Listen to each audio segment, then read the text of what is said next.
Hello everyone. और जरा मुझे बताइए, क्या आप ऐसे इंसान हैं जो अपना कार्ड बिना सोचे समझे स्वाइप करते हैं? अपना क्रेडिट कार्ड। जब भी आपको कोई फ्लैशी सेल या टेम्प्टी गैजेट दिखता है, या फिर आपको गिल्ट होता है जब आप वो न्यू पेयर ऑफ शूज खरीद लेते हैं जो आपको बस चाहिए था। अगर हाँ, तो आप अकेले नहीं हो। आप एक साइकोलॉजिकल फिनोमिना का हिस्सा हैं जो दुनिया भर में लाखों लोगों को इफेक्ट करता है, और वो है ओवर स्पेंडिंग। लेकिन ये होता क्यों है? क्या ये सिर्फ सेल्फ कंट्रोल की कमी है, या कुछ गहरे राज हैं जो आपको शायद समझ में नहीं आ रहा हो? ओके, तो चलिए जानते हैं आज की वीडियो में। ओके, तो सबसे पहले बात करते हैं उन इमोशनल ट्रिगर्स के बारे में जो ओवर स्पेंडिंग को लीड करता है। सोचो जरा, आप अपने फ़ोन पर स्क्रॉल कर रहे हो और अचानक एक ऐड दिखती है, एक नई स्मार्टफ़ोन की ऐड। कितना एक्साइटमेंट, कितनी अर्जेंसी, आपका ब्रेन इंस्टेंट डोपामिन हिट लेता है इसे देखकर। ये बिल्कुल वैसा है जैसे आपको एक इंस्टेंट प्लेजर मिलता हो, लेकिन एक ट्विस्ट है। डोपामिन जो आपका फील गुड केमिकल है, अक्सर ओवर स्पेंडिंग का सबसे बड़ा दुश्मन होता है। अब सवाल आता है, ये सब क्यों होता है? सच तो यह है दोस्तों कि हमारा ब्रेन फंक्शन है इमीडिएट प्लेजर्स के लिए, और शॉपिंग हमें वो इंस्टेंट प्लेजर देती है। इसलिए हम अक्सर चीज़ें खरीद लेते हैं जो हमें ज़रूरत की भी नहीं होती। ये इसलिए नहीं होता कि हमें पता नहीं होता, ये इसलिए होता है क्योंकि हमारा ब्रेन का नेचर है अभी के प्लेजर को लॉन्ग टर्म रिवॉर्ड ज़्यादा पसंद करना।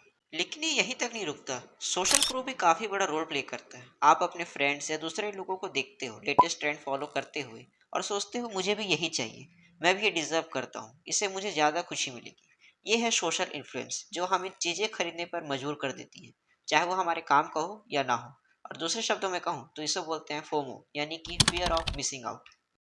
अब ये समझते हैं कि हम सोच कैसे लेते हैं कि हम इसे खरीद सकते हैं। काफी लोग समझते हैं कि ओवर स्पेंडिंग यानी कि ज्यादा खर्चा करना उन्हीं लोगों का काम होता है जिन्होंने फाइनेंशियल लिटरेसी नहीं सीखी, यानी कि दूसरे शब्द में कहूँ तो इलिटरेट पीपल। लेकिन इतना सिंपल भी नहीं है। एक्चुअली ओवर स्पेंडिंग के पीछे एक और बड़ा फैक्टर है जो हमारी साइकोलॉजी का हिस्सा है, और वो है प्रेजेंट बायस। दोस्तों, सवाल आता है कि ये प्रेजेंट बायस क्या होता है? तो असल में प्रेजेंट बायस का मतलब है अपने आज के डिजायर को फ्यूचर की नीड से ज्यादा इंपॉर्टेंस देना। फॉर एग्जाम्पल, आप सोचते हो कि मैं बाद में सेव करूंगा, इस बार खर्चा कर लेता हूँ।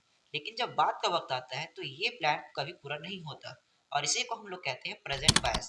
ये बायस इसलिए होता है क्योंकि हम अपने फ्यूचर को इग्नोर करते हुए आज की खुशी को ज्यादा वैल्यू देते हैं। एक और डेंजरस चीज आती है इसमें, और वो है क्रेडिट कार्ड्स। यह वो एक इल्यूजन देता है कि आपके पास ज्यादा पैसे हैं क्योंकि आप एक फिजिकल कैश नहीं दे रहे हो। फॉर एग्जाम्पल, आप एक स्टोर में जाते हो जहाँ 50,000 रुपए की न्यू ब्रांड लैपटॉप रखी है। आप ये सोचते हो कि इसको अभी इंस्टॉलमेंट में ले लेता हूँ, बाकी इंपॉर्टेंट आइटम्स बाद में देखेंगे। आपको लगता है कोई प्रॉब्लम नहीं होगा, लेकिन यहीं पर प्रॉब्लम आता है। इंटरेस्ट रेट आपके पीछे पड़ती है, और जल्दी ही आपको ये समझ में आता है कि आपने जो सोचा था उससे ज्यादा पैसा देना पड़ता है। आपका फ्यूचर सेल्फ आपके इस डिसीजन पर शायद गुस्सा होगा, लेकिन इसका मतलब ये नहीं है कि हमें क्रेडिट कार्ड यूज करना बंद कर देना चाहिए। क्रेडिट कार्ड यूज करने के भी अपने फायदे और नुकसान हैं, जिसकी बात हम किसी और वीडियो में करेंगे। और रही बात फैंसी आइटम की, तो हमें उसे तब तक नहीं लेना चाहिए जब तक वो हमारे बजट में ना हो, या फिर उसके बिना काम ही ना हो। अब बात करते हैं कुछ इमोशनल साइड्स की। शॉपिंग अक्सर एक कॉपिंग मैकेनिज्म बन जाता है कुछ लोगों के लिए। फॉर एग्जाम्पल, क्या आपने कभी कुछ ऐसा यूजलेस चीज खरीदा है बस इसलिए कि आपका ऑफिस का टाइम खत्म हो गया था और आपको खुद को एक अच्छा फील कराना था? ये एक तरह का टेम्पररी स्केप है नेगेटिव इमोशन छुटकारा पाने का। देखो, जब भी आप थके होते हो, स्ट्रेस में होते हो, तो नई चीजें खरीदना का आइडिया एक इंस्टेंट एक्साइटमेंट देता है। ये एक तरीके का रिवॉर्ड लगता है खुद को। लेकिन यहाँ पर इशू ये है कि इमोशनल स्पेंडिंग अक्सर बैकफायर करती है। हाँ, आपको कुछ वक्त के लिए अच्छा लगता है, पर जैसे ही वो एक्साइटमेंट खत्म होता है आपको एक और खाली वॉलेट मिलता है, और ये साइकिल चलता जाता है, और फिर आप अपने फाइनेंशियल सिचुएशन को लेकर स्ट्रेस हो जाते हो। और हाँ, ये कहानी यहीं पर खत्म नहीं होती। रिटेल थेरेपी आदत बन सकती है। आप अपने आप से कह सकते हो, बस एक और जूता खरीद लेता हूँ, या फिर एक और गैजेट मेरी लाइफ को बेटर बना देगा। पर हर परचेज एक और लेयर बन जाता है, जिसे हम कहते हैं टेम्पररी प्लेजर, जो असली इमोशनल प्रॉब्लम को सॉल्व नहीं करता है। ओके, तो अब फाइनली इस क्वेश्चन में आते हैं दोस्तों कि इस साइकिल से कैसे छुटकारा पाएं। देखो, ये इतना सिंपल भी नहीं है कि बस कह दिया जाए एंड यू स्टॉप शॉपिंग। ये इस बात को समझने से है कि आपकी इमोशन और साइकोलॉजी का अपने फाइनेंशियल डिसीजन पर कितना बड़ा इफेक्ट होता है। ओके, तो सबसे पहले सेल्फ अवेयरनेस जरूरी है। जब आपको कुछ खरीदने का मन हो, अपने आप से पूछिए, क्या मैं इस चीज खरीदने जा रहा हूँ क्योंकि मुझे सच में जरूरत है, या फिर मैं बस अपने इमोशन को थोड़ा वक्त देना चाहता हूँ। ओके, तो नेक्स्ट आपको फाइनेंशियल गोल सेट करना होगा। जब आपके पास एक क्लियर विजन होता है अपने फ्यूचर के बारे में, चाहे वो घर के लिए सेविंग्स हो, वेकेशन हो, या फाइनेंशियल इंडिपेंडेंस, तब आप उस गोल को अपने गाइड बना सकते हैं। हर बार जब आप इम्पल्स परचेस करने के बारे में सोच रहे होते हैं, अपने आप से पूछिए, क्या ये चीज़ मुझे मेरे गोल के करीब ले जाएगी? अब एक मज़ेदार फैक्ट, माइंडफुल शॉपिंग एक गेम चेंजर हो सकता है। जब भी आप कुछ खरीदने जा रहे हो, थोड़ा रुक जाओ, 24 घंटे रुक कर देखो, फिर decision low.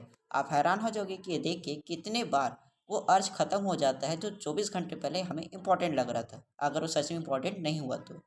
Delay the gratification, और आप अपने आप को ज़्यादा कंट्रोल में महसूस करेंगे।